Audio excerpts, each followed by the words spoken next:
Assalamualaikum, good morning, everybody. Welcome to Jio Pakistan with Huma and Abdullah, and it's a rainy morning here in Karachi. In fact, it has been a rainy evening last evening, and then the entire night as well. और आज सुबह भी लगता है कि हल्की हल्की थोड़ी थोड़ी बारिश हो रही है। And it is the rainy season, in fact, not only in Karachi but across the country. कहीं पे बर्फ पड़ रही है, कहीं पे बारिश हो रही है। हमने आपको बताया था कल लाहौर में, कल से बारिश का सिलसिला जारी है। फिर बलूचिस्तान में तो सूरत हाल बहुत ही खराब हो गई है। बहुत से इलाके ऐसे हैं जहाँ पर ये कराची है। कराची में रात भर बारिश का सिलसिला जारी रहा है और अभी भी वो रिमझिम फुआर बादलों की सूरज के साथ फोरकास्ट भी है वैसे आज की, वैसे भी आपको पता ही है फोरकास्ट भी है आज की बारिश की। लेकिन बलूचिस्तान में ऑन द अदर हैंड सूरत हाल बहुत ख़राब है। वहाँ से बहुत से लोगों को कश्तियों के ज़रिए, बोट्स के ज़रिए एवैक्यूएट किया गया है। Things are not good over there in various areas across Balochistan. तो वो सारी सूरत हाल वहाँ पर है। और मकरान की कोस्ट जी, कोस्टल हाईवे भी मुतासिर हुई है मुख्तलिफ मकामात से। सो बहुत सी जगह ऐसी हैं जहाँ पर अभी भी लोग फंसे हुए हैं और पानी खड़ा हुआ है। This is Gwadar. और आप सोचिए, हम स्नैपशॉट इसलिए दे रहे हैं बिकॉज ये थोड़ा सा अनबिलीवेबल बात लगती है कि भाई किस तरह लोग कितना फंसे होंगे। ये इतना सीरियसली लोग जो हैं स्ट्रैंडेड हैं and hence of course they need to be rescued. They indeed need to be rescued। और आपको पता है कि ये सैलाबी सूरत हाल हम उमूमन ज़्यादातर गर्मियों की बारिशों में देखते हैं, लेकिन एक तो शदीद ठंड और उसके बाद ये सूरत हाल तो मुश्किलात लिटरली डबल हो जाती हैं। सो आई होप कि यहाँ पे लोगों को बाहर निकालने का जल्द अज जल्द कोई इंतज़ाम किया जाए और ये जो पानी खड़ा हुआ है यहाँ पे, इसको भी यहाँ से किसी तरह इसकी नकासी के लिए कोई सिलसिला बनाया जाए। आपको ये तो पता ही है कि जो जगह जिन जगहों पे बारिश नहीं होती तो वो इक्विप नहीं होते, वो कंस्ट्रक्ट भी लिटरली उस तरह नहीं हुए होते कि वो बारिश का पानी सारा ड्रेन हो सके। और बलूचिस्तान गवादर की जो हम आपको दिखा रहे हैं ये विजुअल्स वगैरह, ये तो बहुत ही एड हॉक बेसिस पे मुझे कंस्ट्रक्शन लग रही है। हेंस आई डाउट कि इनके कोई ड्रेनेज सिस्टम्स वगैरह भी इधर होंगे।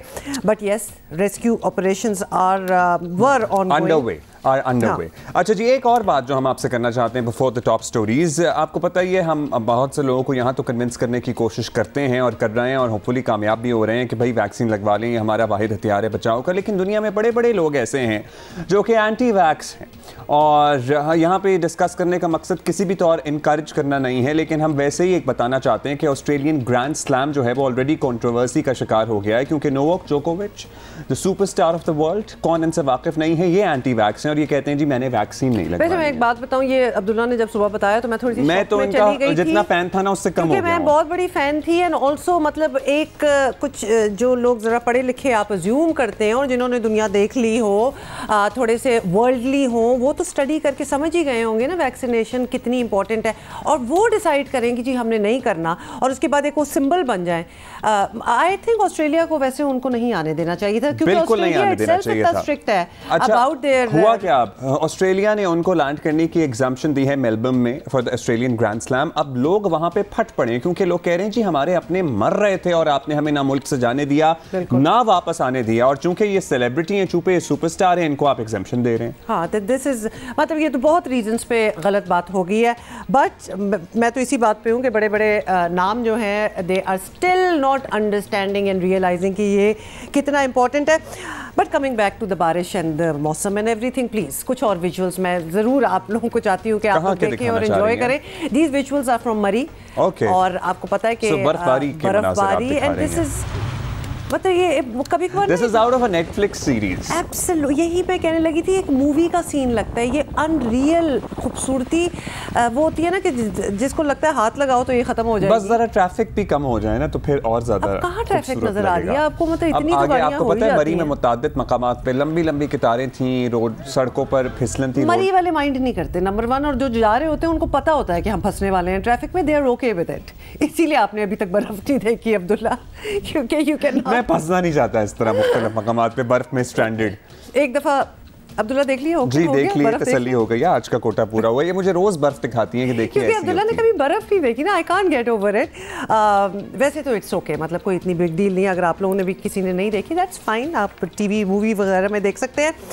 बहुत सी बातें शुरू करें। अच्छा जी, टॉप स्टोरीज पे आ जाते हैं। गेस्ट भी हैं हमारे पास। तहरीक इंसाफ के खिलाफ इलेक्शन कमीशन में 8 साल से जारी फॉरेन फंडिंग केस में अहम मोड़। इलेक्शन कमीशन की स्क्रूटनी कमेटी की रिपोर्ट मंजर आम पर आ गई और हुकूमत जश्न मना रही है और अपोजिशन का कहना है PTI का झूठ कौम के सामने आ गया। बिल्कुल ही अपोजिंग, वो भी कह रहे हैं हम जीत गए, ये भी कह रहे हैं कि हम तो सुरखरू हो गए, ना फॉरेन फंडिंग है ना ममनुआ फंडिंग है और कुछ भी नहीं है, और जो 2-4 गलतियां हैं वो भी अकाउंटेंट की गलतियां हैं, और दूसरे कह रहे हैं जनाब ये तो सारी झूठ का पोल खोल गया इनके। अच्छा, आपको बताएं कि रिपोर्ट में कहा गया है कि तहरीक इंसाफ ने कुछ पार्टी बैंक अकाउंट्स जो हैं वो छुपाए। इलेक्शन कमीशन में चंदे से मुतालिक गलत मालूमात जो हैं वो दी। स्टेट बैंक के बैंक स्टेटमेंट के मुताबिक तहरीक इंसाफ को 1 अरब 64 करोड़ रुपए के अतियात मिले। PTI ने 31 करोड़ रुपए से ज़्यादा रकम जो है वो इलेक्शन कमीशन में जाहिर ही नहीं की। इलेक्शन कमीशन में जमा स्क्रूटनी कमेटी की रिपोर्ट के मुताबिक PTI अकाउंट स्टेटमेंट में शामिल कैश रसीदें बैंक स्टेटमेंट से मुताबिकत नहीं रखती। तो ये एक अनामली जो है ये सामने आई है। 3 बैंकों के 2008 से 2012 तक के अकाउंट्स की तफसीलात असासों में जाहिर नहीं की गई। 5 साल में चार्टर्ड अकाउंटेंट्स फर्म्स जो हैं उन्होंने ऑडिट रिपोर्ट्स का एक ही जो है वो मतन जारी किया है और चार्टर्ड अकाउंटेंट फर्म ने अपनी ऑडिट रिपोर्ट में कोई तारीख दर्ज नहीं की जो अकाउंटिंग मयार के सरासर खिलाफ है। आई वंडर वैसे कैसे चार्टर्ड अकाउंटेंट फर्म बगैर तारीख के कोई भी डॉक्यूमेंट जारी कर सकती है। इसके अलावा रिपोर्ट के मुताबिक स्क्रूटनी कमेटी को गैर मुल्की बैंक अकाउंट्स तक रसाई ही नहीं मिली, और रिपोर्ट पर वजीर इत्तलात फवाद चौधरी ने रद्द अमल देते हुए कहा कि अल्लाह का शुक्र है फॉरेन फंडिंग केस में तहरीक इंसाफ सुरखरू हुई है। आज जो इलेक्शन कमीशन में जो फाइंडिंग आई, जो ये बड़ा इनका ख्याल था कि पता नहीं क्या उससे वो निकाल लेंगे, ये भी मामला जो है वो टाइम फिश हो गया। हम चाहते हैं कि इलेक्शन कमीशन जो है वो तमाम पार्टीज़ की फंडिंग को एक कंपैरिजन लोगों के सामने रखे ताकि एक मालूम हो सके कि कौन कितने पानी में है। 26 में से 8 अकाउंट्स जो है वो नॉन एक्टिव हैं, बाकी जो है वो 18 अकाउंट्स हैं। 18 अकाउंट्स में जो PTI के अकाउंट्स हैं, जो फंक्शनल हैं, जो करंट हैं, वो 8 अकाउंट्स हैं। आज पहली बात तो ये तय हो गई कि फॉरेन फंडिंग का कोई सवाल ही इसमें पैदा जो है वो नहीं हुआ। तो ये सारी सूरत हाल है। इसके साथ साथ वज़ीर मुमलिकत बराए इत्तलात फारूक हबीब और वज़ीर मनसूबाबंदी असद उमर ने जवाब में पीपल्स पार्टी और नून लीग की स्क्रूटनी रिपोर्ट मंजर आम पर लाने का मुतालबा भी कर दिया। पाकिस्तान पीपल्स पार्टी और मुस्लिम लीग नवाज की जो सेम इसी आइडेंटिकल नेचर की जो है वो स्क्रूटनी कमेटीज़ बनी हुई हैं, वही स्क्रूटनी कमेटी जिसने PTI की स्क्रूटनी की है अकाउंट्स की, वही PMLN और पीपल्स पार्टी की भी स्क्रूटनी कर रही है। तो लिहाजा स्क्रूटनी कमेटी को ये हदायत जारी की जाए कि फौरी तौर के ऊपर उनकी रिपोर्ट भी मुकम्मल है, उसको तैयार करके इलेक्शन कमीशन के सामने पेश किया जाए। पीपल्स पार्टी और मुस्लिम लीग नून के लिए भी स्क्रूटनी कमिटीज बन चुकी हैं। उन स्क्रूटनी कमिटी से भी जो रिपोर्ट है वो भी तलब की जानी चाहिए। और आपको बताएं कि दरख्वास्त गुजार और साबिक रहनुमा PTI अकबर S बाबर ने रिपोर्ट पर कहा है कि हुकूमत अपनी तबाही का जश्न मना रही है। कोई अगर अपनी तबाही पे जश्न मनाना चाहता है तो मैं और आप कौन होते हैं उनको रोकने वाले उनको जश्न मनाने दे। जो स्क्रूटनी कमेटी की रिपोर्ट आई है उन्होंने तमाम मेरे जो इल्ज़ामात थे उसकी तस्दीक की। उधर रहनुमा नून लीग एहसन इकबाल ने कहा कि वज़ीर आज़म Imran Khan foreign funding case की तमाम रसीदें कौम के सामने पेश करें। मैं इमरान खान से मुतालबा करता हूँ कि फॉरेन फंडिंग केस में रसीदें कौम के सामने पेश करें। मैं इमरान खान से मुतालबा करता हूँ कि अपने ज़राए आमदनी में जो 1000 गुना से ज़्यादा इजाफ़ा हुआ है उसके ज़राए कौम के सामने पेश करें, और जो गैर मुल्की तहाइफ आपने वसूल किए हैं उनकी रसीदें कौम के सामने पेश करें। और एहसन इकबाल ने ये मुतालबा इसलिए किया है कि वज़ीर आज़म इमरान खान माजी में फ़ॉरेन फंडिंग केस पर किसको क्या चैलेंज करते थे वो भी सुन लें। मैं कहता हूँ इस केस की ओपन हेयरिंग होनी चाहिए। मैं चैलेंज करता हूँ ये हेयरिंग होनी चाहिए कैमरा के ऊपर, यानी लाइव जानी चाहिए कौम को कि ये सारे बैठे हों, फजल रहमान बैठा हो क्योंकि उसकी जो पार्टी तो फजल रहमान है ना और उसके भाई, उसके साथ बैठा हूँ हमारे पीपल्स पार्टी, PMLN और तहरीक इंसाफ। मैं आज लोगों के सामने चैलेंज करता हूँ कि एक पार्टी की सारी कौम को पता चलेगा, पहली दफ़ा पाकिस्तान की तारीख में एक पॉलिटिकल फंड रेजिंग अगर किसी पार्टी ने किया वो हमने किया। अब थोड़े कंफ्यूज हो जाते हैं कि एक तरफ तो वज़ीर आज़म की ये ख्वाहिश, उसके बाद ये ख्वाहिश कि ये स्क्रूटनी कमेटी की रिपोर्ट पब्लिक ना हो, कुछ मुतज़ाद ख्वाहिशात सी लगती हैं हमें। खैर, अगर कुछ भी नहीं था तो 7 साल लैतो लाल से काम क्यों लिया गया और क्यों इस मामले को इतना लटकाया गया और क्यों जवाब देने से गुरेज किया गया? दरख्वास्त गुजार अकबर असबाबर जो हमारे साथ मौजूद हैं, अब उनसे बात करते हैं और सबसे पहले उन्हीं से जानते हैं कि इज़ ही सेटिस्फाइड जो भी स्क्रूटनी कमेटी की रिपोर्ट मंजर आम पर आई है। शुक्रिया अकबर साहब, आपने वक्त दिया। अगर साहब, स्क्रूटनी कमेटी की रिपोर्ट मंजर आम पर आ चुकी है, आपने भी आई एम श्योर कि इसको पढ़ लिया होगा, मुताला किया होगा, तो क्या सब कुछ वही है जो आपका मौक़िफ़ रहा है या वाकई ये समझते हैं कि PTI ठीक जश्न मना रही है? जो बुनियादी तौर पे जो मैंने इल्ज़ामात लगाए थे और जिनके सबूत दिए थे और फिर वो क्या थे, मोटा मोटा मैं आपको बता देता हूँ कि गैर कानूनी फ़ंडिंग हुई है, अब रिपोर्ट में आ गया है। गैर मुल्कियों ने फ़ंडिंग की है, हुई है, आ गया रिपोर्ट में। गैर मुल्की कंपनियों ने फ़ंडिंग की है, हुई है, आ गया रिपोर्ट में। बैंक अकाउंट छुपाए गए हैं, रिपोर्ट में आ गया। रिपोर्ट में तो खैर कोई मेरा ख्याल है 50 से ज़्यादा बैंक अकाउंट्स हैं जिनको छुपाया गया।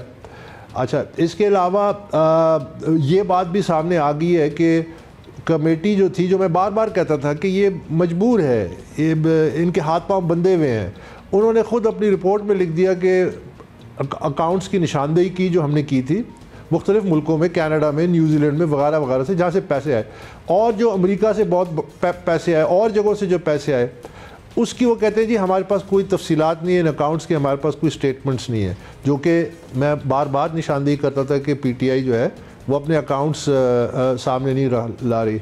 और उन्होंने लिखा हुआ है कि बहुत सारे अकाउंट्स हैं जिनके पैसे हैं, स्टेट बैंक से जो अकाउंट्स हैं अक्सरियत उनकी ज़ाहिर नहीं की गई थी, ये उन्होंने कन्फर्म। तो मेरे तो तमाम इल्ज़ामात जो हैं वो कन्फर्म हो रहे हैं, सिर्फ उसका स्केल जो है वो इंशाल्लाह आने वाले दिनों में मज़ीद हकीकत सामने आएगी और ये होशरबा होंगे।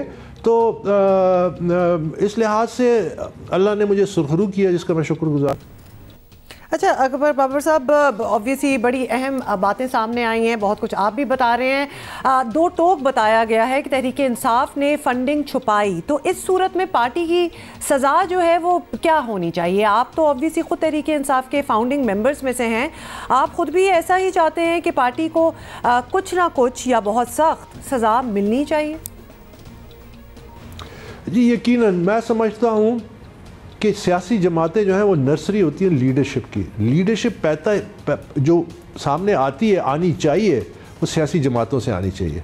और सियासी जमातें जब तक एक इदारा नहीं बनती, जहाँ पे ट्रांसपेरेंसी नहीं होती, अकाउंटेबिलिटी होती है, लीडरशिप टॉप से बॉटम तक, मैं समझता हूँ कि जो भी लीडर्स इसमें इन्वॉल्व हैं, जो PTI के फाइनेंस बोर्ड में थे, जो इन सीक्रेट बैंक अकाउंट्स को ऑपरेट करते थे, और एक पार्टी का चेयरमैन एक सर्टिफिकेट देता है और वो हर साल अपने ऑडिट रिपोर्ट के साथ देता है कि मैंने तमाम अपने फाइनेंशियल जो अमूर हैं आपके सामने रख दिए हैं, इसमें किसी किस्म की कोई प्रोहिबिटेड फंडिंग नहीं हुई, कोई कंसीलमेंट, यानी जो अकाउंट्स हैं वो सब जाहिर करने होते हैं। तो जाहिर है कि इसका इम्पैक्ट इमरान खान साहब पे भी पड़ेगा। और जब ये हतमी फ़ैसला आएगा, अभी तो स्क्रूटनी कमेटी की रिपोर्ट आई है और अभी मज़ीद, जिस तरह मैंने कहा कि बहुत बड़े बड़े इंकशाफात होना बाकी हैं, लेकिन इसका इम्पैक्ट होगा, बड़ा सीरियस इम्पैक्ट होगा। और मैं समझता हूँ कि ये पाकिस्तान की जो सियासत है उसको बदल देगी। चले, इम्पैक्ट होगा, आप कह रहे हैं कि आप होपफुल हैं कि इम्पैक्ट होगा, लेट्स सी इम्पैक्ट होने दिया जाएगा तो होगा। अब ये बताइए कि ये केस सर्कली तहरीक इंसाफ तक तो महदूद रहा नहीं है, मुस्लिम लीग नून है, पीपल्स पार्टी की भी तफ्तीश हो रही है। अब इतना पेचीदा मामला बन जाने के बाद बज़ाहिर नहीं लग रहा कि कोई जल्द फैसला आएगा या जल्द इम्पैक्ट जिसकी आप तवक्को कर रहे हैं वो देख सकेंगे। आपको भी यही लग रहा है? मैं समझता हूँ कि अब जबकि ये कमेटी की रिपोर्ट आ गई है, 18 जनवरी को फिर दोबारा हेयरिंग है और यानी पाकिस्तान तहरीक इंसाफ ने आज भी पेशी के दौरान दरख्वास्त की कि जी ये रिपोर्ट जो है इसको खुफिया रखा जाए, अंदाज़ा लगाए। और फिर उसके बाद उन्होंने एक और दरख्वास्त दे दी कि जी इस केस पे कार्रवाई जो है ना, ये बाकी जो केसेस सियासी जमातों पे हुए उसके साथ इसको करके और एक साथ ये अपने हतमी उस पर पहुँचे। तो मैं ये सोच रहा था, मैंने कहा कि ये तो इसी तरह है कि मैंने इज्तिमाई निकाह का तो सुना था, इज्तिमाई अदालती फ़ैसलों का आज तक नहीं सुना। ये इसी तरह है जिस तरह के अगर 10 कत्ल होते हैं तो एक कातिल पकड़ा जाता है तो वो कहता है मुझ पे कानून मत लागू करो जब तक बाकी 9 को नहीं पकड़ते। तो ये मज़ा का खेज बात है। इमरान खान तो कहता था कि मैं आई लीड बाई एग्ज़ाम्पल, अकाउंटेबिलिटी मैं अपने से शुरू करूँगा। तो ये PTI का केस है, ये 2014 से है, बाकी केसेस जो हैं उसको भी ज़रूर परसू करें।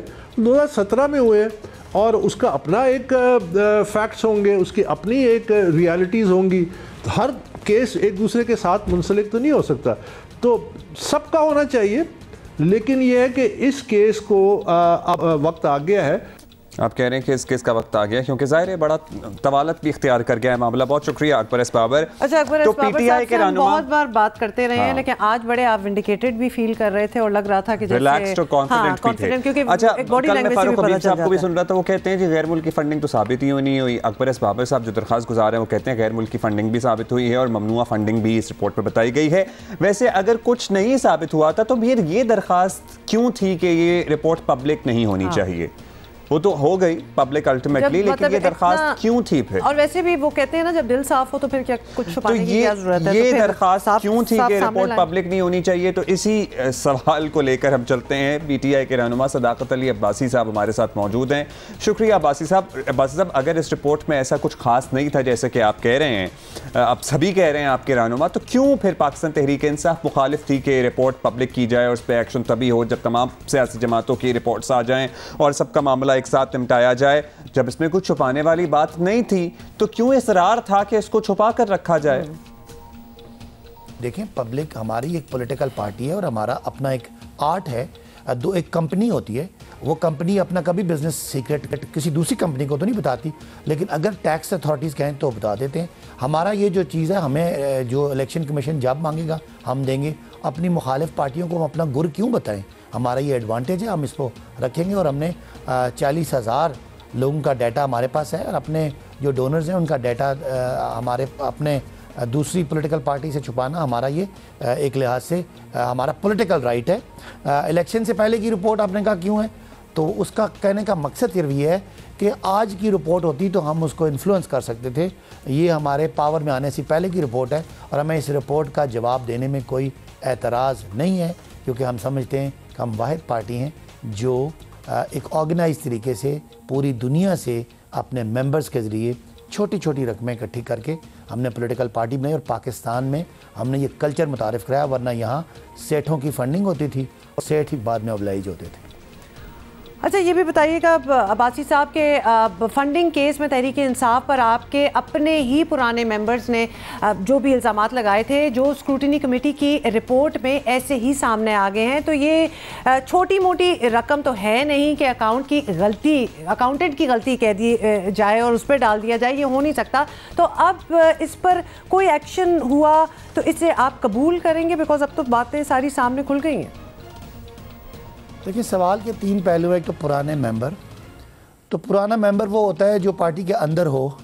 अगर कोई डिवोर्स के बाद कोई बीवी कहे कि जी वो मेरा पुराना खावन ठीक नहीं था, तो वो तो उसको तो फिर सीरियस नहीं लिया जाता। अगर पार्टी के अंदर रह के कोई ऐसे बात करते तो फिर मेरा ख्याल है उसको सीरियस लिया जाता। पार्टी से निकाल जाने के बाद वो अब बदला ले रहे हैं, इंतकाम ले रहे हैं, लिहाजा उसकी कोई वैल्यू नहीं है। दूसरी जो छोटी मोटी गलती नहीं है, असल केस उनका क्या था कि हमारी ममनुआ फंडिंग है या गैर मुल्की फ़ंडिंग है। तो जो स्क्रूटनी कमेटी ने आज फैसला दिया है, जो रिपोर्ट दी है, उसके मुताबिक तो ना तो कोई ममनुआ फंडिंग है और ना कोई गैर मुल्की फ़ंडिंग है। जो इरेगुलरिटीज़ हैं वो भी एक अकाउंट ट्रांजैक्शन को 2 दफ़ा बताया गया, वो मेरा ख्याल है क्लियर हो जाएगा। और तीसरा सवाल था कि कोई एक्शन, अगर एक्शन, बिल्कुल हम तो कहते हैं कि पाकिस्तान की तमाम पॉलिटिकल पार्टीज़ को एक ही छलनी से गुजारें और एक ही एक्शन उन पर होना चाहिए। अगर किसी की कोई इरेगुलरिटी है तो वो उस पर काउंटर होना चाहिए और उस पर सज़ा भी होनी चाहिए। पीपल्स पार्टी ने सीधा कहा है कि नवाज़ शरीफ साहब को उसामा बिन लादेन ने फंडिंग दी थी बेनज़ीर साहब की हुकूमत को डिस्लॉज करने के लिए। तो जब ये इस पैराए पे चेक होगा तो ये सारा कुछ सामने आ जाएगा। तो हमें भी अगर कोई सज़ा मिलती है जो मेरिट पे है तो मेरा ख्याल हम आएंगे। चलें ठीक है जी। सदाकत अली अब्बासी साहब, वैसे ही माशरे की एक चीज़ मेरे जहन में आ गई कि अगर डिवोर्स के बाद कोई बीवी कहे कि मेरा शौहर ठीक नहीं है तो उसको सीरियसली ना लें, लेकिन अगर डिवोर्स के बाद कोई शौहर कहे कि मेरी बीवी बदकिरदार थी तो उसको सब मान लेते हैं। वो तो मतलब नशर कर देंगे हर जगह। तो ये भी वैसे ये बात आपको वैसे क्यों? क्योंकि सदाकत अली अब्बासी साहब ने एग्जाम्पल दिए ना, क्योंकि ज़ाहिर है बहुत ये क्लोज हैं इनके मामला सर्टनली, और एक नहीं मुतादिद डिवोर्सेज हैं, तो सर्टनली आई गेस एक्सपीरियंस तो है ही इनकी नहीं, मतलब certainly the leaders that they follow. अच्छा चले, जो उनका कहना था वो तो उन्होंने कह दिया। We need a little break and will be right back. Good morning.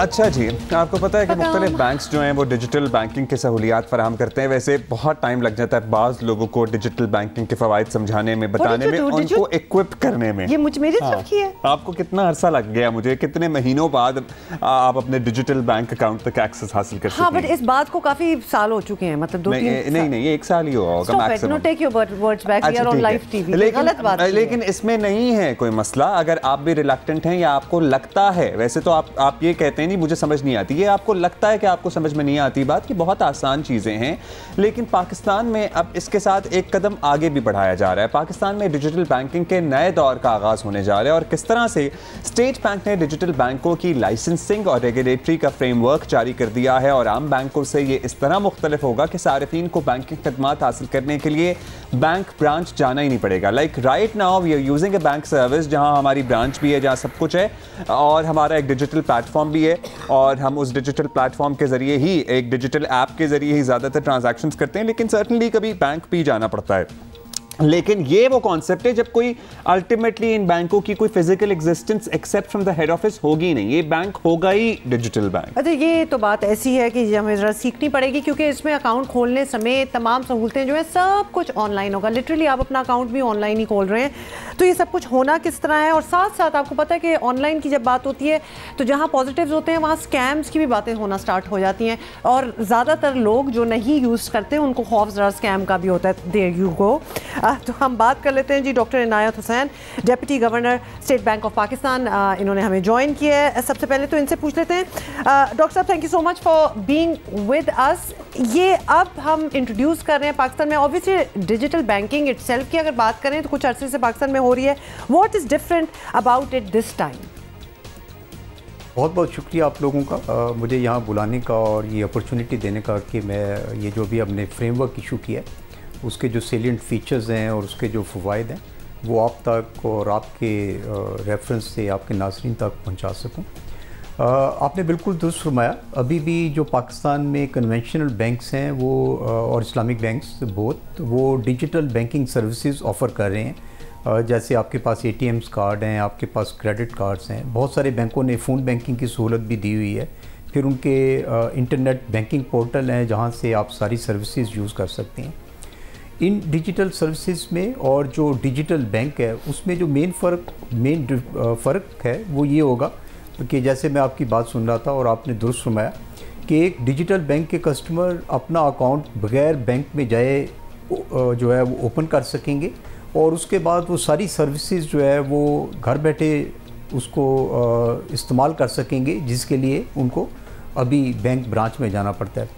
तो इस तरह से आप इसको समझें कि जैसे आपने अकाउंट भी अपना जो है वो ऑनलाइन खोला है, उसके बाद आपने अपने बिल्स की पेमेंट भी आप ऑनलाइन कर रहे हैं, बच्चों के स्कूल की फ़ीस भी जो है वो ऑनलाइन हो रही है, अगर आपने कोई फ़ंड्स ट्रांसफ़र करने हैं तो वो भी ऑनलाइन आप ट्रांसफ़र कर रहे हैं। तो practically it is banking on your phone और ऑन योर लैपटॉप। अच्छा डॉक्टर साहब, हम ये काम अभी भी कर रहे हैं। अब मुझे ये बताइएगा कि बहुत से लोग हैं जो ये काम अभी भी कर रहे हैं, ऑलरेडी उनका नंबर इतना कंसिडरेबल नहीं है जो होपफुली बढ़ना चाहिए और बढ़ेगा, लेकिन फिर एक्सेप्ट ये अलग से डिजिटल बैंक जिसकी फिजिकल एग्जिस्टेंस ना हो, इसका फ़ायदा क्या होगा? क्या इसके कोई मुल्की मईशत को फ़वाइद हासिल होंगे, या ओवरऑल दुनिया में अब ये सिस्टम आ रहा है तो आपने सोचा आप भी इसको लागू करें और राइज करें और यहाँ पे लेके आएँ? इसके क्या फ़वायदा, what are you looking for? जी, जैसे आपने दुरुस्त फरमाया कि अभी भी बहुत सारे लोग जो है वो इस्तेमाल कर सकते हैं, लेकिन अभी भी जो large segment of our customers हैं, बैंक कस्टमर्स, वो एक्चुअली स्टिल बैंक ब्रांचेस में जाते हैं। उसकी वजह यह है कि कुछ बैंक फॉर एग्जांपल जो डिजिटल सर्विसेज ऑफ़र कर रहे हैं वो बहुत अच्छी हैं, यानी उनके प्लेटफॉर्म्स बहुत यूज़र फ्रेंडली हैं, और कुछ बैंकों के जो है वो इतने यूज़र फ्रेंडली नहीं है। अच्छा, दूसरा इम्पॉर्टेंट जो डिफरेंस है वो ये है कि जो बैक एंड पे प्रोसेसिंग होती है, यानी आप तो फ्रंट एंड पे देख रहे हैं ना, जो आप बैंक के साथ ट्रांजैक्शन कर रहे हैं, लेकिन बैंक जो आप ट्रांजैक्शन करते हैं उसकी एक बैक एंड प्रोसेसिंग करते हैं। वो बैक एंड प्रोसेसिंग एक कन्वेंशनल बैंक में डिफरेंट तरीके से होगी, जो कि विज़ाविज़ एक डिजिटल बैंक में होगी। इसके जो फ़वाइद हैं इकॉनमी को और जो सार्फिन को, वो बहुत इसमें इमेंस पोटेंशियल है। इससे सबसे बड़ा फ़ायदा तो ये होगा कि जो बैंकिंग ट्रांजैक्शन है उसमें बहुत सब्सटेंशियल एफिशिएंसी आएगी। एफिशिएंसी का मतलब ये है कि जो सर्विसेज बैंक्स अभी कस्टमर तक पहुंचाते हैं वो ज़्यादा बेहतर तरीके से पहुंचा सकेंगे और रिलेटिवली कम कॉस्ट पे पहुंचा सकेंगे। इसका जो दूसरा बड़ा फ़ायदा है और जिसकी जो एक्चुअल हमारा एम है वो ये है कि क्योंकि बैंक जो डिजिटल बैंक हैं वो ये सर्विसेज ऑफ़र कर रहे होंगे at relatively cheaper rate and at relatively less cost to them, तो वो एक बड़े सेगमेंट्स को जो है वो एक्सेस कर सकेंगे। आपको अंदाज़ा होगा कि पाकिस्तान में बहुत सारे लोग जो हैं उनके बैंक अकाउंट्स नहीं है या उनको बैंक अकाउंट खोलने में जो है वो दुश्वारी पेश आती है। इसी तरह जो ब्रिक एंड मॉर्टर है, जिसमें बैंक अपनी ब्रांचेस के थ्रू जो है वो एक्सेस करते हैं कस्टमर को, वो एक बड़ा कॉस्टली प्रोपोजिशन है, उनके लिए ब्रांच बनानी पड़ती है, उसमें लोग रखने पड़ते हैं। जबकि एक डिजिटल बैंक जो है वो डिजिटल चैनल्स के थ्रू जो है वाइडर जो कस्टमर बेस है उसको एक्सेस कर सकेगा। तो उससे जो हमारा जो मेन इसका ऑब्जेक्टिव है वो ये है कि ज़्यादा से ज़्यादा जो पाकिस्तान में लोग हैं वो इन फाइनेंशियल सर्विसेज को एक्सेस कर सकेंगे थ्रू दिस डिजिटल बैंक्स। अच्छा डॉक्टर साहब, ये अब सबसे बड़ा सवाल तो यहाँ यही आता है कि जिन लोगों के अकाउंट्स हैं ही नहीं ऑलरेडी बैंक्स में, वो भी बना सकते हैं डिजिटल अपने अकाउंट्स बना सकते हैं ऑनलाइन, बिकॉज वेरिफिकेशन इतनी होती है, इतना पेपर वर्क होता है, इतना कुछ दिखाना पड़ता है, शो करना पड़ता है, बिल्कुल बीच में आपने तस्दीक करनी होती है हर चीज़ की, आपकी जॉब, आपका घर, everything. How will that convert to digital? मतलब आपकी तरफ से कोई नुमाइंदा आएगा ये सब कुछ चेक करने के लिए, प्रूफ करने के लिए, मतलब बैंकों की तरफ से कुछ ना कुछ तो फिजिकल राब्ता भी चलेगा, सब कुछ ऑनलाइन कैसे हो सकता है? जी, जो इसका एम है एक्चुअली वो यही है कि ये सारा कुछ जो है वो ऑनलाइन होगा। तो अभी हमने डिजिटल बैंक्स के फ्रेमवर्क से पहले एक जिसको हम डिजिटल ऑन बोर्डिंग का फ्रेमवर्क दिया था, और वो फ्रेमवर्क हमने डेवलप किया था in consultation with banks as well as in consultation with NADRA. तो ये जो ऑन बोर्डिंग का प्रोसेस है वो ये होगा कि आपके पास फॉर एग्जांपल जो आपका CNIC है, आप उसकी जो स्कैन फ़ोटोज़ हैं वो आप अपलोड करेंगे through, it can be done through your mobile phones. आप अपनी लाइव फ़ोटो जो है वो अपलोड करेंगे और उसके बाद ऑफ कोर्स आप जो अपनी इन्फॉर्मेशन है वो बैंक को प्रोवाइड करेंगे। अच्छा, आप लोग क्या नए प्लेयर्स मार्केट में लाना चाहते हैं इस प्लान के ज़रिए, या फिर ऑलरेडी जो बड़े बड़े बैंकिंग ग्रुप्स हैं, जो बैंक्स हैं, वही अपना एक सब डिजिटल बैंक मुतारिफ़ करवाएंगे? क्या आपने सोचा इस सिलसिले में? जी, इसमें जो फर्स्ट राउंड है उसमें जो हम एम कर रहे हैं वो ये कि हम 5 डिजिटल बैंक्स को जो है वो लाइसेंस देंगे। इसमें जो एग्जिस्टिंग बैंक्स हैं वो अगर चाहें तो वो भी एज ए सब्सिडरी अपने डिजिटल बैंक्स इस्टेब्लिश कर सकते हैं, और एट द सेम टाइम जो है वो न्यू प्लेयर्स भी आ सकते हैं। तो ये इस वक्त जो है it is open to the existing banks as well as new players. अच्छा, एक चीज़ ये ज़रा मैं कंपैरिजन कर रही हूँ विद वेस्टर्न वर्ल्ड, जहाँ जब कोई ऑनलाइन स्कैम होता है, किसी गलत वेबसाइट से आपने चीज़ें ख़रीद ली, आपको डर है कि जी आपके पैसे जो हैं वो खाए गए, तो बाहर हमने ये एक चीज़ देखी है जो बड़ी इनकरेजिंग है। बैंक सबसे पहले कस्टमर को वो फंड्स जो होते हैं वो रिफ़ंड करता है और उसके बाद ये अश्योरिटी करता है कि अब उस साइट से लड़ना और पैसे निकलवाना हमारा काम है। तो वो अपने कस्टमर को, ये बहुत बड़ी सहूलत है और ये हमने बड़ी इजीली फ़रोग भी मिलता है लोगों को, इसीलिए वो ऑनलाइन शॉपिंग या ऑनलाइन जो भी चीज़ें करनी होती हैं। क्या इस किस्म की कुछ सहूलियात भी नई मुतारिफ़ कराई जा रही हैं, कुछ ऑफ़र हो रहा है? जी देखिए, जहाँ तक ऑनलाइन शॉपिंग का ताल्लुक है तो वो एक्चुअली ये सर्विस तो पाकिस्तान में भी है। फ़र्ज़ करें कि अगर आपके क्रेडिट कार्ड से या डेबिट कार्ड से कोई जो है वो चीज़ परचेज़ की जाती है किसी भी प्लेटफॉर्म से, और जब आपको मैसेज आता है तो आप इमीडिएटली बैंक को इन्फॉर्म कर देते हैं, तो बैंक एक्चुअली वो ट्रांजैक्शन जो है उसको रिवर्स कर सकता है। एट द सेम टाइम जो है ऑफ कोर्स इसमें जो है वो और भी प्रोटोकॉल्स होते हैं। फॉर एग्जांपल ये आमतौर पे जो इस किस्म की ट्रांजैक्शन होती हैं उसमें 1 टाइम पासवर्ड आपके पास आता है जो आपने यूज़ करना होता है, लेकिन कुछ वेबसाइट्स जो है वो ये फैसिलिटी देती हैं बैंक को भी और उसके कस्टमर को भी कि कि वन टाइम पासवर्ड की ज़रूरत नहीं है, but at the same time they guarantee कि अगर कोई फ्रॉडुलेंट ट्रांजैक्शन होगी तो वो रिवर्स कर देंगे, तो वो उसको रिवर्स भी कर देते हैं। हमें जो एक मेन प्रॉब्लम आ रही है ये जो डिजिटल ट्रांजैक्शन में, और जो आपने राइटली पॉइंट आउट किया, वो ये कि इसमें फ्रॉड का एलिमेंट बहरहाल है। और हमने देखे हैं इंस्टांसेस के जहाँ पे लोगों को फ़ोन किया जाता है और फ्रॉडुलेंटली उनसे उनका पासवर्ड, यूज़र नेम और OTP वगैरह वो ले लिया। अब मसला ये है कि जब आपने सब कुछ वो दे दिया तो फिर बैंक के लिए ये बड़ा मुश्किल है कि वो इस किस्म के फ्रॉड्स को रोक सके। इसीलिए अगर आपने देखा होगा तो हम मुसलसल बार बार जो है वो टेलीविज़न पे भी, रेडियो पे भी, और बैंक अपने SMS और व्हाट्सएप मैसेजेस के थ्रू कॉन्टीन्यूसली अपने जो कस्टमर्स हैं उनको ये कह रहे हैं कि प्लीज़ आप किसी से भी अपना पासवर्ड, यूज़र नेम, ईमेल वगैरह जो आपकी कॉन्फिडेंशियल इन्फॉर्मेशन है वो शेयर ना करें। और मैं ये एक बड़ा इंपॉर्टेंट मैसेज है कि अगर फ़र्ज़ करें कि आपको कोई फ़ोन आता है और इवन वो अगर उस नंबर से भी आ रहा है जो आपके बैंक का नंबर है, तो तब भी आप उसको किसी किस्म की कोई इन्फॉर्मेशन प्रोवाइड ना करें, क्योंकि ये नंबर जो है एक्चुअली ये भी स्कैम हो जाता है। There are software tools that you can use to actually disguise your number and it looks as if the bank is calling. तो अगर इस किस्म की भी अगर आपको कॉल आती है तो आप उसको डिस्कनेक्ट करें और ख़ुद आप बैंक की हेल्पलाइन पे कॉल करें। तो जब आप बैंक की हेल्पलाइन पे कॉल करेंगे तो आपको पता चल जाएगा कि जो कॉल पिछली थी वो फ्रॉडुलेंट थी या बैंक ने खुद आपको कॉल किया था। और जब आप खुद कॉल कर रहे हैं तो फिर आप ऑफ कोर्स कॉन्फिडेंस के साथ आप कोई इन्फॉर्मेशन वगैरह भी। ठीक है डॉक्टर इनायत हुसैन, आपके वक्त का शुक्रिया। अभी इब्तदाई तौर पर 5 लाइसेंस जारी किए जाएंगे फॉर दीज डिजिटल बैंक्स और होपफुली एक इनकलाब का सबब बने ये तमाम तर चीज़ें, ये काविशें, और लोगों का कॉन्फिडेंस भी ज़्यादा बढ़े। ये जो हमने खास तौर पे ये ऑनलाइन स्कैम्स और फ्रॉड्स वगैरह की बात इसलिए की है बिकॉज पहली चीज़ दिमाग में यही आती है कि अगर हम इस तरीके से अब बैंकिंग स्टार्ट कर दें और कोई फ्रॉड हो जाए फिर वो रिवर्स नहीं होंगे, मतलब वो इतनी टेंशन ऐसा नहीं होता है। अगर आप आदी हो ना ये ऑनलाइन ट्रांजैक्शंस और ऑनलाइन पेमेंट्स करने के, तो ऐसा नहीं होता टू बी ऑनेस्ट। और अगर कभी होता है तो वो बैंक आपको सहूलत फराहम करता है। बिल्कुल। और डॉक्टर इनायत का ये जो कहना था ना फोन कॉल्स वगैरह पे भी, मतलब इतने ट्रस्टिंग ना हो किसी भी फोन कॉल पे कि सब कुछ आप दे दें। प्लीज आप अपना OTP, वन टाइम पासवर्ड, आपके जो 3 डिजिट कोड होता है कार्ड्स के पीछे, कभी भी आप कोई एक्सपायरी डेट वगैरह, कभी कोई बैंक आपको कॉल करके, कभी भी कोई भी बैंक आपको कॉल करके आपसे ये इन्फॉर्मेशन नहीं मांगेगा। ये बिल्कुल कोई मांग नहीं सकता, और अगर मांग रहा है तो समझ जाइए गलत बात हो रही है। और अगर आपको लिटरली वाकई बैंक से ही कॉल आ रही है और आपको पता है, फिर भी वहां बात ना करें, यू कॉल बैक। आप कंट्रोल अपने हाथों में लें, आप कॉल बैक करें और फिर आप बात करें। तो अ फ्यू थिंग्स अगर इस तरह हो जाए तो आप अच्छा जी ब्रेक लेते हैं, ब्रेक के बाद वापस आते हैं। Morning morning.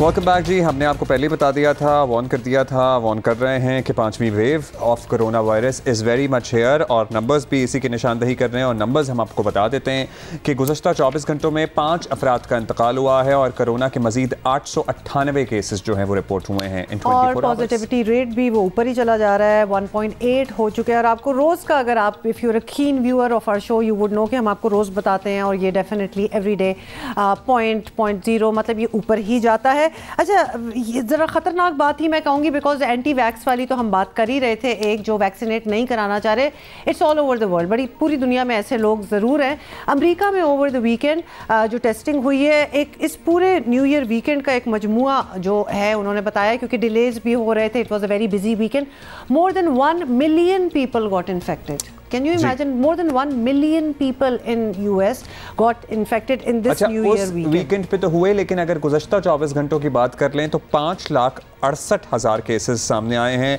सदर बाइडन ने फाइजर की गोलियां भी आपको पता है ना आ गई हैं, अब उनकी खरीदारी को दुगना कर दिया है। फिर बरतानिया में पहली मरतबा है इस लहर में कि 2 लाख से ज़ायद केसेस रिपोर्ट हुए हैं। फ्रांस में ऑलमोस्ट कोई 2 लाख से ज़ायद केसेस रिपोर्ट हुए हैं, 2 लाख एक्चुअली 71,000, ऑलमोस्ट 3 लाख, पौने 3 लाख केसेस रिपोर्ट हुए हैं। इटली में भी यही हाल है और लोग बूस्टर लगवाएं, सभी को ये तलकीन की जा रही है। इटली में 1,70,000 24 आवर्स की, 24 आवर्स की हम बात कर रहे हैं। मतलब ये वेरिएंट जो है ये ओमिक्रॉन जिसको कह रहे हैं, ये इतनी तेज़ी से फैलता है कि वो लिटरली एक, अगर आप मूवी का सीन ही इमेजिन करना चाहें ना कि वो हाथ लगाने से वो फैलता चला जा रहा है, वो इसी तरह हो रहा है।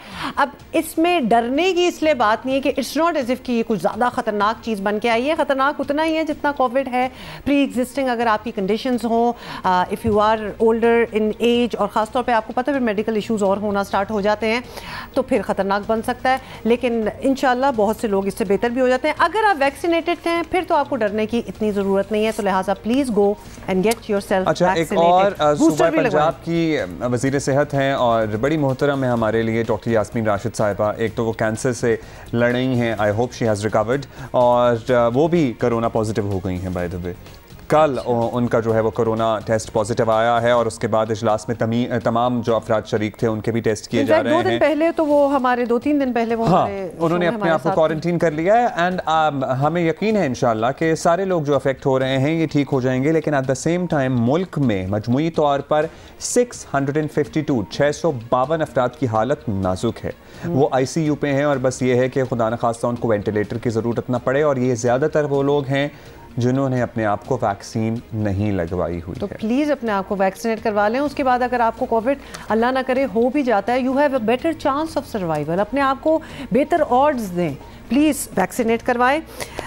ये दोबारा से हम आपको याद दिलाएंगे। अभी हम जरा पहली स्टोरी पे आ जाते हैं प्लीज़, क्योंकि हमने बात करनी है और कोविड की ही बात से शुरू करते हैं। आपको पता है, एक दफ़ा फिर बता दें कि मुल्क भर में कोरोना की 5वीं लहर जो है वो तेज़ तर होती जा रही है 24 घंटों के दौरान।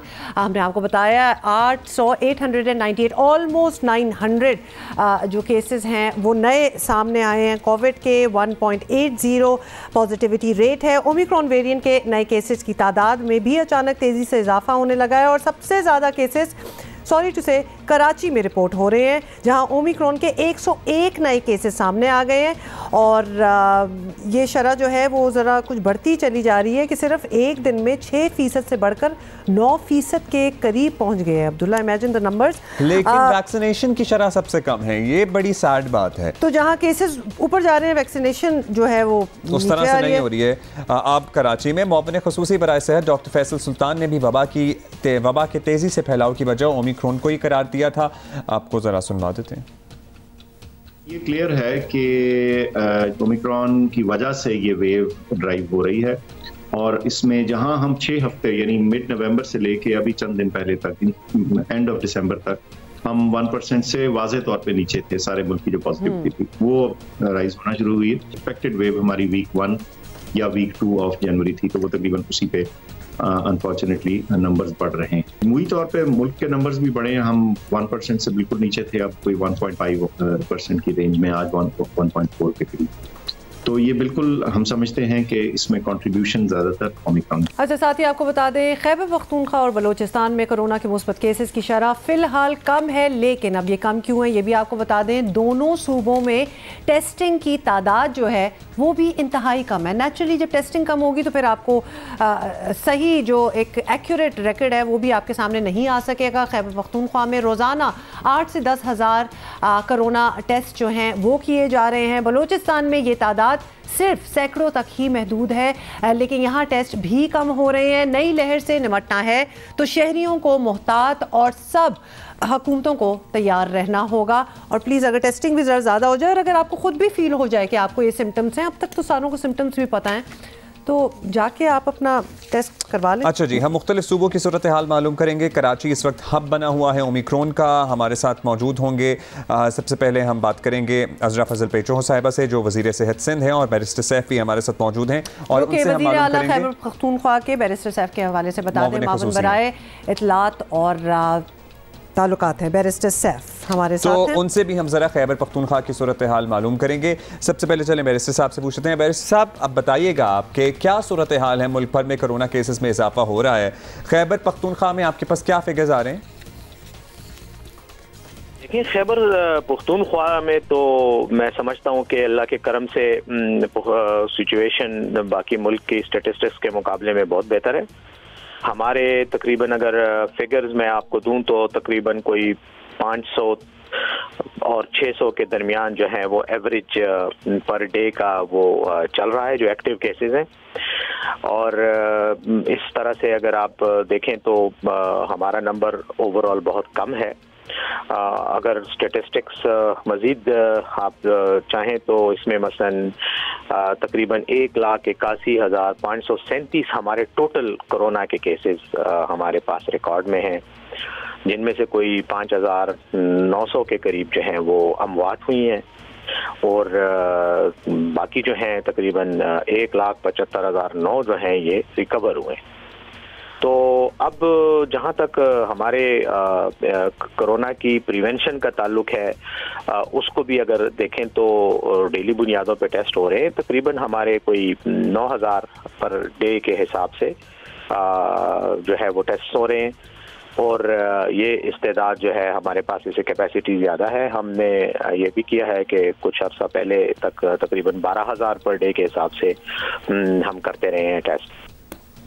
राइट, डॉक्टर अजरा से भी बात करते हैं। ख़ासतौर पे कराची का हमने हाल इसलिए पूछना है क्योंकि कराची में कोरोना जिस तेज़ी से फैल रहा है, बड़ी तशवीश की बात है कि इधर ऐसा क्यों हो रहा है। डॉक्टर अजरा, आपके सामने क्या वजूहात नज़र आ रही हैं? आपको क्यों लग रहा है कि कराची में इतना तेज़ फैलाव है कोविड का और ख़ासतौर पर नए वेरियंट का?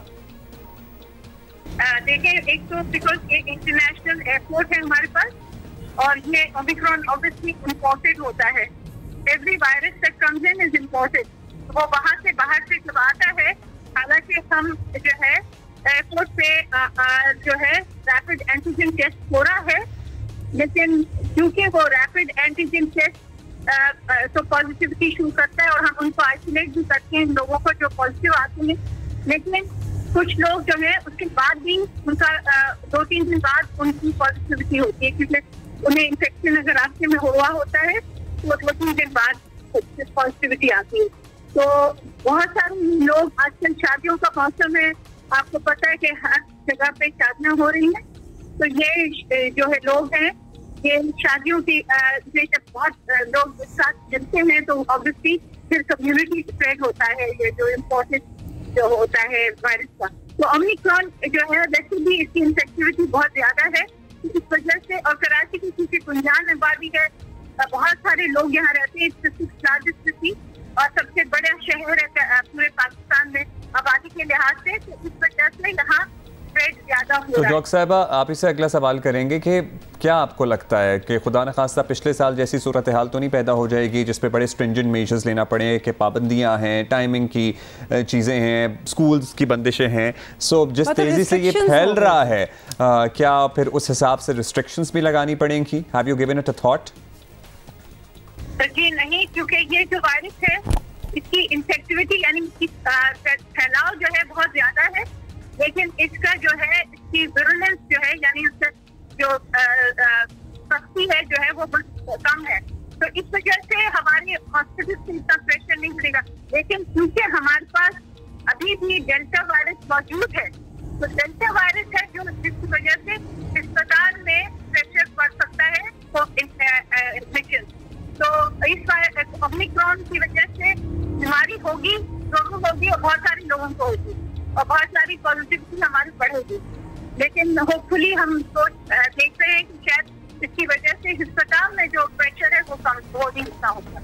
राइट, बैरिस्टर सैफ भी हमारे साथ हैं, उनसे भी पता कर लेते हैं क्योंकि खैबर पख्तूनख्वा का हाल तो वो ही बता सकते हैं। बैरिस्टर सैफ, खैबर पख्तूनख्वा के नंबर्स जो हैं वो ज़रा तशवीशनाक इसलिए हैं और थोड़ा सा एक अलर्ट जो हमें मिल रहा है उसकी वजह से, क्योंकि टेस्टिंग बड़ी वहाँ कम हो रही है, टेस्टिंग की तादाद जो है वो इतनी कम है कि एक्यूरेट फिगर जो है ये सामने नहीं आ रहा। तो ये टेस्ट बढ़ाने की क्या आप समझते हैं कि ज़रूरत तो अब तक तो पड़ गई है कि टेस्ट ज़रा ज़्यादा किए जाएँ?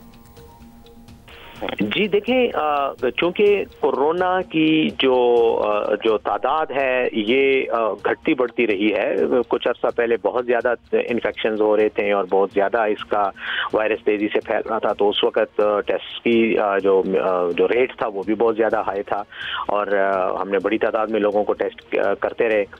अब चूंकि कुछ अरसे से इस तादाद में कमी आ गई थी और कुछ बेहतरी सामने आ रही थी, तो नेचुरली उसके साथ साथ जो टेस्ट की तादाद है या जो रेट है वो भी तो कम हुआ। कैपेसिटी बढ़ा भी रहे हैं और कुछ जैसे मैंने बताया कि तकरीबन 12,000 पर डे तक हम इसको लेकर गए। बढ़ाने की हद तक तो हमारे पास बिल्कुल प्लान है, और अगर अल्लाह ना करे कि अगर ये मसला मजीद गंभीर सूरत इख्तियार करता है और हालात ज़्यादा मखदूश होते हैं तो हम कैपेसिटी ज़रूर बढ़ाएंगे और तादाद भी ज़्यादा बढ़ेगी फिर लोगों के टेस्ट की। अच्छा डॉक्टर अज़रा, आपसे पूछना चाहेंगे, बैरिस्टर साहब हमारे साथ मौजूद ही रहिएगा, कि बूस्टर शॉट्स वगैरह जो हैं इसकी क्या स्टेटस है, क्या सूरत हाल है? सर्टनली ये वफाकी हुकूमत के ही तहत सारा निज़ाम चलाया जा रहा है, वही प्रोक्योर करते हैं, तो अब तक आप लोगों ने ज़रूरत नहीं महसूस की या ज़रूरत नहीं है आप समझते हैं कि सिंध हुकूमत ख़रीदारी करे और फिर ये सारा सिलसिला आगे बढ़ाया जाए, या इजाज़त नहीं है? हमने शुरू में हमने अप्रोच किया था ड्राफ्ट को फेडरल गवर्नमेंट को कि हमें इजाजत दी जाए कि हम वैक्सीन खरीदें। ड्राफ्ट ने अब तक हमें इजाजत नहीं दी है, क्योंकि ड्राफ्ट जो है वो उसका जो है रेगुलेशन है, उसके पास ना सिर्फ वो इम्पोर्ट करने वाले लोग हैं उनको वो रजिस्टर करता है और इनफैक्ट वो वैक्सीन को भी रजिस्टर करता है। तो ड्राफ्ट ने हमें अब तक इजाजत नहीं दी कि हम इम्पोर्ट करें। अब तो चाह रहे थे कि हम इम्पोर्ट करें, लेकिन अभी क्योंकि फेडरल गवर्नमेंट हमें दे रही है वैक्सीन, तो हमें नजर नहीं आता कि इसकी जरूरत पड़ेगी कि हम अपनी इम्पोर्ट करें वैक्सीन। चलें, थैंक यू डॉक्टर अज़रा, बहुत बहुत शुक्रिया for being with us. Barrister Saif, आप हमारे साथ हैं। फाइनली एक लास्ट सवाल, अब आवाम से ये एक्सपेक्ट करना कि वो खुद ही कुछ रिस्ट्रेन करेंगे, कुछ सैनिटाइज करेंगे, अपने आप को मास्क पहनेंगे, तो ये ज़रा ऑब्वियसली इतना डिपेंड नहीं किया जा सकता सिर्फ आवाम पे। कोई चांस है खैबर पख्तूनख्वा में लॉकडाउन लगाने का, पाबंदियाँ करने का? कोई आपको लगता है you are going towards that?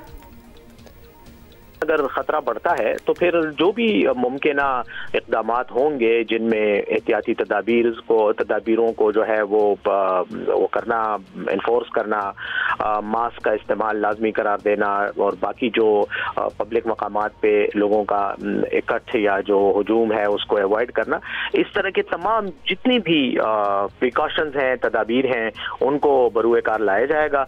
Lockdown का फैसला तो यकीनन जो है वो वफाकी हुकूमत की तरफ से जो डायरेक्शंस आएंगी NCOC की तरफ से और दीगर जो मुतल्लिका इदारे हैं, तो वो तो फिर पूरे मुल्क के लिए एक नेशनल कौमी लेवल पर फैसला होगा। पहले भी आपने देखा है कि पार्शल लॉकडाउन रखा गया है जब कोरोना की लहर बहुत उरूज पे थी, उस वक्त भी मुकम्मल तौर पर लॉकडाउन नहीं किया गया सिवाय चंद मखसूस इलाकों के। तो मैं समझता हूँ कि हुकूमत इस सिलसिले में बिल्कुल अलर्ट है और बाखबर है, और जितने भी इक़दामात होंगे और जितनी भी एहतियाती तदाबीर होंगी वो बाकायदा मनसूबा बंदी के साथ होगी, और खैबर पख्तूनख्वा की हुकूमत बिल्कुल जो है वो मुस्तैदी के साथ उन तमाम इक़दामात पर अमल। बहुत शुक्रिया आपका, बैरिस्टर साहब हमारे साथ मौजूद थे। बहुत शुक्रिया डॉक्टर अज़रा। हम पंजाब की वज़ीर सेहत के लिए नेक तमन्नाओं ख्वाहिशात का इजहार करेंगे कि भाई दुआ है कि आप जल्द से जल्द ठीक हो जाएँ, मुकम्मल तौर पर सेहतयाब हो जाएँ। मुख्तलिफ सूबों की सूरत हाल, मुख्तलिफ इलाकों की सूरत हाल हमने आप तक पहुँचाई है, इस पर और भी बात करेंगे, लेकिन एट द सेम टाइम क्या हुआ, खांसते हैं आप? Yes, take a break. अच्छा, so I can like cough. Break के बाद मिलेंगे। खांसे ना आप, खांसे।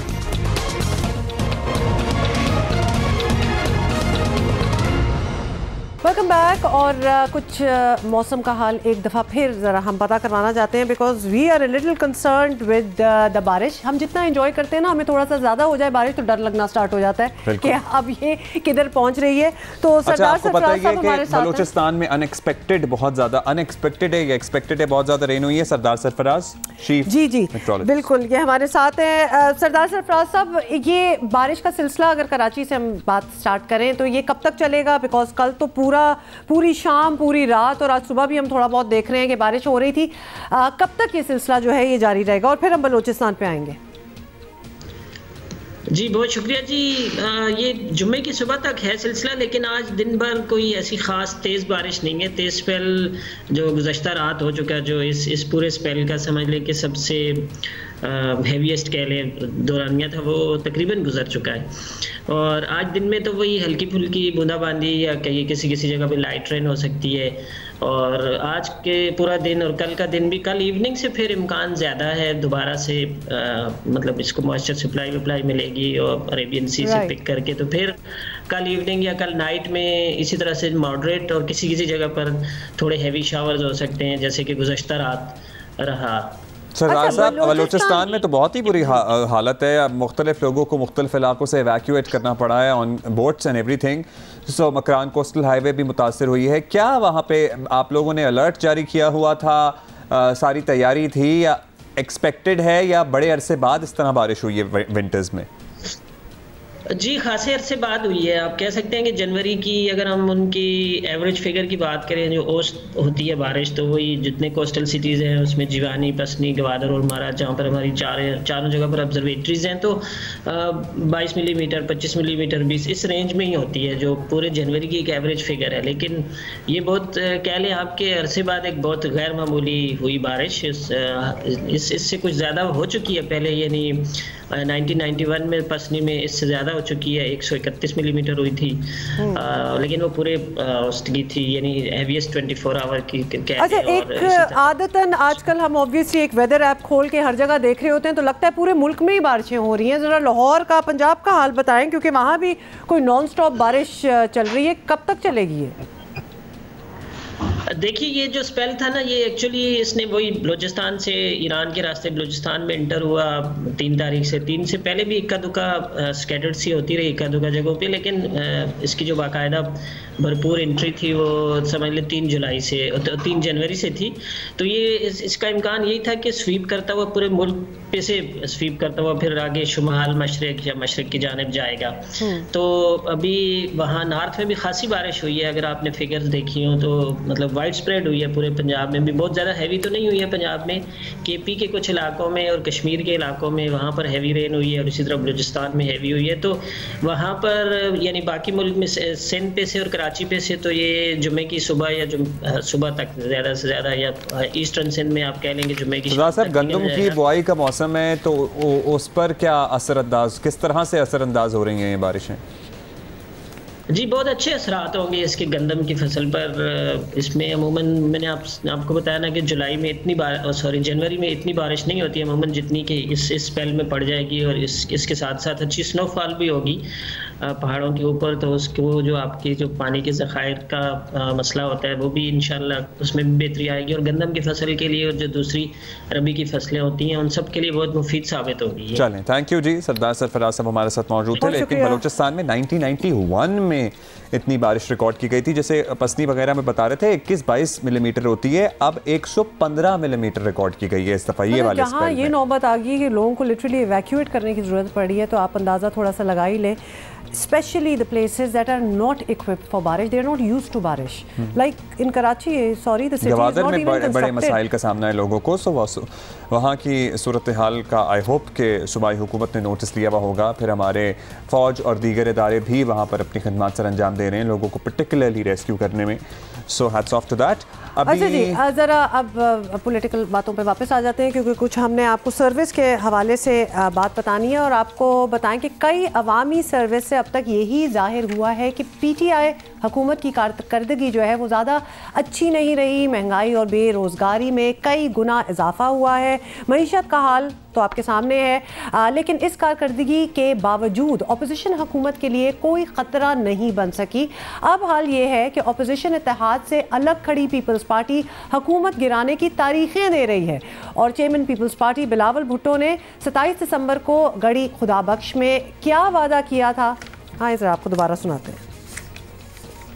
इंशाअल्लाह ताला 5 जनवरी को जो भुट्टो शहीद का सालगिरह भी है, हम पाकिस्तान पीपल्स पार्टी का जो सेंट्रल एग्जीक्यूटिव कमेटी है, जो पाकिस्तान पीपल्स पार्टी की फेडरल काउंसिल की एग्जीक्यूटिव है, हम लाहौर में अपना बेस बनाएंगे, हम लाहौर में बैठेंगे। इस हुकूमत का खात्मा का कहानी उस शहर से शुरू होगा। चलें जी, ये तो आपने सुन लिया। अब आज 5 जनवरी है, और हमने सोचा कि आज इस बारे में बात करना ज़रूरी है। चेयरमैन पीपल्स पार्टी बिलावल भुट्टो का वादा था कि आज से हुकूमत के खात्मे की कहानी शुरू हो जाएगी। आज पीपल्स पार्टी की CEC का इजलास भी है जिसमें हिकमत अमली बनाई जाएगी। तो क्या हिकमत अमली होगी, क्या हो सकता है? वैसे शाज़िया मरी साहब की भी कुछ गुफ्तगू हमने आपके साथ शेयर करनी है। देखिए, जो आपने सेंट्रल एग्जीक्यूटिव कमेटी के इजलास के हवाले से बात की है, कल उस इजलास की तारीख थी जो मुनक़द किया जा रहा है। उस मीटिंग के अंदर अलबत्ता कोई लाए अमल जो है वो ज़ेर गौर आएगा। मुख्तलिफ जो अरकान हैं सेंट्रल एग्जीक्यूटिव कमेटी के, उनकी आरा को सुना जाएगा। उनकी आरा को सुनने के बाद फ़ैसले लिए जाएंगे। मीटिंग का एक बाकायदा एजेंडा होगा, यकीनन उसमें महंगाई भी एजेंडा पर होगा, उसमें गैस की बंदिश भी होगा, लोगों के मसाइल भी होगा, इस मुल्क में जमहूरियत को जिस तरीके से रोज़ बरोज़ नुकसान पहुँचाया जा रहा है, ये तमाम चीज़ें एजेंडा का हिस्सा होंगी। और फिर उसके बाद जो फैसले होंगे वो सेंट्रल एग्जीक्यूटिव कमेटी करेगी। ये शाज़िया मरी थी, साहिबा शाज़िया मरी, साहिब नहीं देख लिया है ना, साहिबा। भाई साहिबा ही था, वो बा जो था ना वो सांस में अंदर फंस गया था कहीं। अच्छा चलिए ठीक है, माफ कर दिया। आज चौई मंजूर साहब से बात करते हैं और उनसे पूछते हैं कि भाई क्या है ये CEC की मीटिंग्स का। जब हम बताते हैं ना आपको, तो मुझे स्ट्रैटेजी बनानी है। मुझे वो गेम ऑफ थ्रोन्स और दीगर वो फिल्में याद आ जाती हैं जिसमें एक टेबल पे एक नक्शा ऑलरेडी बना होता है, एक नक्शा बिछा होता है और उस पर सारे लोग इर्द गिर्द खड़े हुए कोई स्ट्रैटेजी बना रहे होते हैं। लेकिन इस दफा सोचते इनसे पूछते, चौई साहब बताइएगा, पाकिस्तान पीपल्स पार्टी ने ऐलान किया था कि भाई आज से हुकूमत के जाने की कहानी शुरू हो जाएगी। तो ये कहानी कैसे शुरू होगी, थोड़ा बताइए। क्या इरादे हैं, क्या प्लान है? हुकूमत को आपने घर भेजना है, लेकिन कैसे भेजेंगे? देखिए, आज पाकिस्तान पीपल्स पार्टी की CEC का अजलास है, बहुत ही गैर मामूली अजलास है। पाकिस्तान पीपल्स पार्टी का एक ऐसा पॉलिसी साज आइन साज इदारा है जो पाकिस्तान पीपल्स पार्टी की सेंट्रल एग्जीक्यूटिव कमेटी है। उसके अंदर आज एजेंडा है जिसको हम सामने रखकर डिस्कशन कर रहे हैं कि एक तो एजिटेशन, जो प्राइस हाइक है, जो कीमतों में इजाफा है, लोगों के ऊपर जो बोझ पे बोझ डाला जा रहा है, ऊपर से अभी ये मिनी बजट दे दिया गया है, तो इसके खिलाफ तहरीक को कैसे मुनज़्ज़म किया जाए। और सेकंड पॉइंट है कि किस तरह से हम इसको निकालें, इमरान खान की हुकूमत का खात्मा कैसे मुमकिन है। तो इसके बाद फिर अगले दिन फेडरल काउंसिल की मीटिंग है। फेडरल काउंसिल के बाद फिर तमाम जो प्रोविंशियल एग्जीक्यूटिव्स हैं उनकी मीटिंग है और प्रोविंशियल एग्जीक्यूटिव्स के अंदर फिर ये फैसला होगा कि जो प्रोग्राम या पॉलिसी पाकिस्तान पीपल्स पार्टी बनाएगी उसको कैरी थ्रू कैसे करना, उसको आगे लेकर कैसे जाना है। तो ये इसलिए आज के इजलास की बहुत अच्छा, यानी कि लंबा चौड़ा आपका प्लान है। अच्छा, साथ ही चौधरी साहब आपसे ये भी पूछते हैं कि पीपल्स पार्टी की तरह बाकी ओपोजिशन भी इसी कोशिश में है कि हुकूमत को घर भेजा जाए, लेकिन हुकूमत का एतमाद जो है वो आप देख रहे हैं कि रोज़ाना जो है वो बढ़ता ही जा रहा है। तो आपको नहीं लगता कि अब इलेक्शन में कम ही वक्त रह गया है, बजाय हुकूमत पर एनर्जी ज़ाया करने के कुछ पार्टी पर काम किया जाए, पंजाब में मजबूत बनाए पार्टी को, ये तरजीह नहीं होनी चाहिए? अब देखिए, साइमल्टेनियस कि हम दोनों चीज़ें कर रहे हैं। पाकिस्तान पीपल्स पार्टी जो है वो प्रोविंस के ऊपर भी, स्पेशली पंजाब के ऊपर और KP के ऊपर भी फोकस कर रही है। बलूचिस्तान में काफ़ी बेहतर सूरत हाल है पहले से। तो ये इलेक्शन आपने देखा था लाहौर का, फिर लाहौर में बैठकर जो पॉलिटिक्स होगी, नेचुरली लाहौर क्या जो सियासी नर्व्स होते हैं वो लाहौर में उनका फैसला होता है। तो लाहौर में एक तो लीडरशिप को बैठना है, दूसरा लाहौर से सारी मूव होगी। तो इसलिए ये बड़ी इंपॉर्टेंट बात है। रही बात ये बात आपकी ठीक है कि अब तो सालों नहीं रह गए, महीनों रह गए, 18 महीने रह गए। अब 18 महीनों के अंदर इन्होंने क्या कर लेना है। लेकिन अलमिया ये है कि लोगों से अब गुजारा नहीं हो रहा। अगर आप किसी भी शोबे में देखें, मसलन अगर आप महंगाई को देखें तो महंगाई गरीबों के लिए तो 100% बढ़ गई है। आटा, चीनी, घी, बिजली, पेट्रोल, दालें, ये तो इसकी कीमतें तो डबल से भी ज्यादा होगी।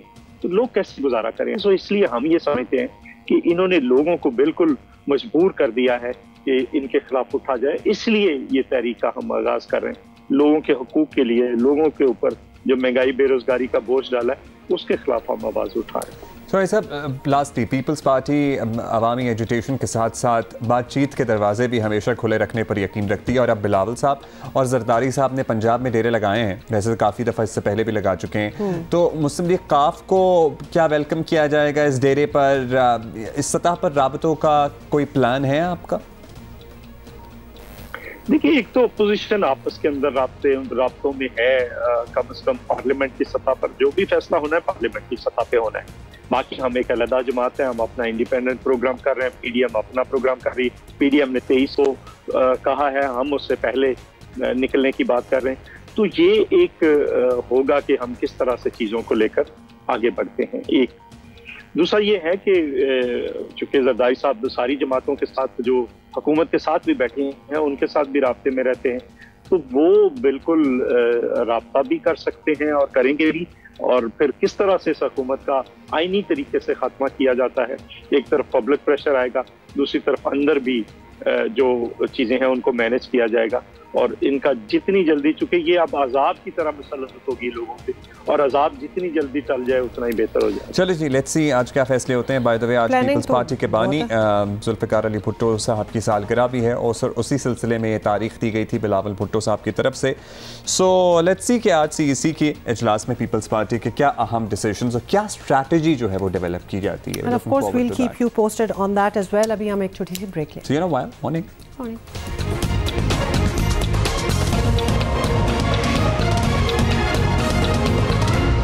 अच्छा जी, कल भी वैसे हमने टैक्सेशन वाली बात की थी, और जो FBR की तरफ से तफसीलात सामने आई उस पर लिटरली हम हैरान और परेशान भी साथ साथ हुए कि भाई कि हमारे कैसे पार्लियामेंटेरियंस हैं जो हमारे एक आम तनख्वाहदार तबके के फ़र्द से भी कम टैक्स दे रहे हैं सालाना।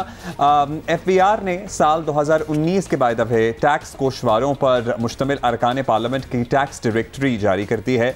वज़ीर आज़म इमरान खान की आमदनी 4 करोड़ 35 लाख रुपए थी, और उन्होंने साल 2019 में 98,54,000 रुपए और 900 समथिंग रुपए टैक्स दिया। आई वंडर कि इन्होंने 19 में तो 98 लाख रुपए यानी ऑलमोस्ट 1 करोड़ रुपए बनता है टैक्स दिया, और 2017 में इन्होंने 1,37,000 टैक्स दिया था, और फिर 2018 में इन्होंने 2,82,000 रुपए टैक्स दिया था, और 2 लाख से ऑलमोस्ट 1 करोड़ पे एक साल में जंप लगाई है। सो आई वंडर कि सर्टनली इनकम बड़ी होगी एक साल में। 2018 के मतलब है कि आपके सामने ही है। खैर जनाब, मुस्लिम लीग नून के सदर शहबाज शरीफ की आमदनी 5 करोड़ 63 लाख रुपए थी, और 82,42,000 रुपए इन्होंने टैक्स दिया।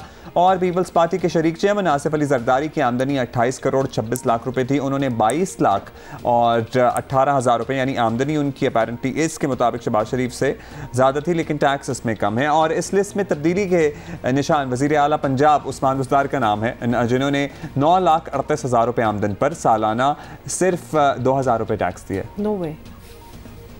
और टिप ही दे दिया 2,000 रुपए। और अरकान पार्लियामेंट की अक्सरियत जो है वैसे हम देखते हैं कि तनख्वाहदार तबके से भी कम शरह पे टैक्स देती, according to this report the statistics नजर आ रही है।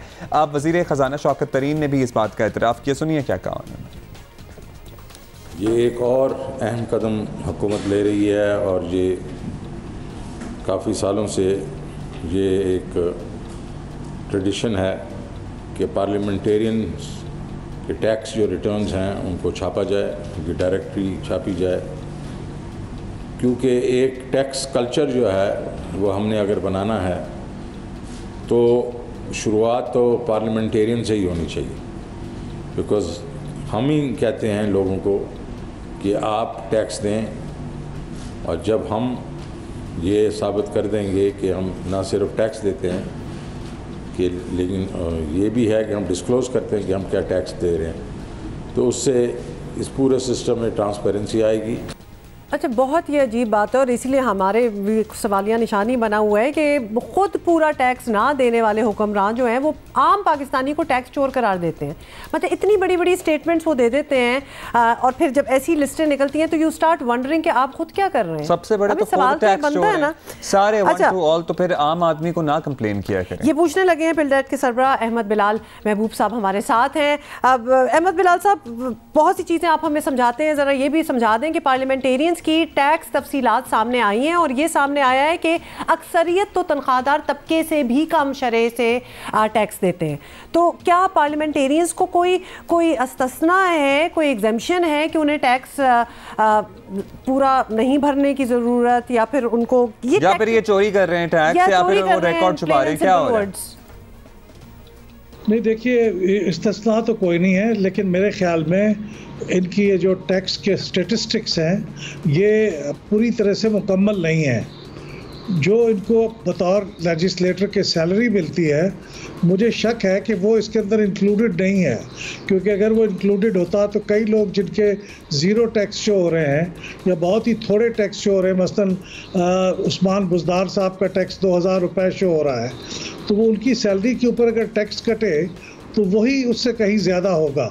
तो इसलिए मुझे कुछ इसमें गलती भी लगती है, लेकिन ये दुरुस्त है कि कई लोगों के टैक्स बहुत गैर हकीकत पसंदाना किस्म के कम है। उसकी एक दूसरी एक्सप्लेनेशन ये हो सकती है कि जो बहुत से लोग हमारे बड़े पॉलिटिशियंस में से वो हैं जिनकी एग्रीकल्चरल इनकम है प्राइमरीली, और वो एग्रीकल्चरल इनकम जो है वो इस डायरेक्टरी में शो नहीं हो रही।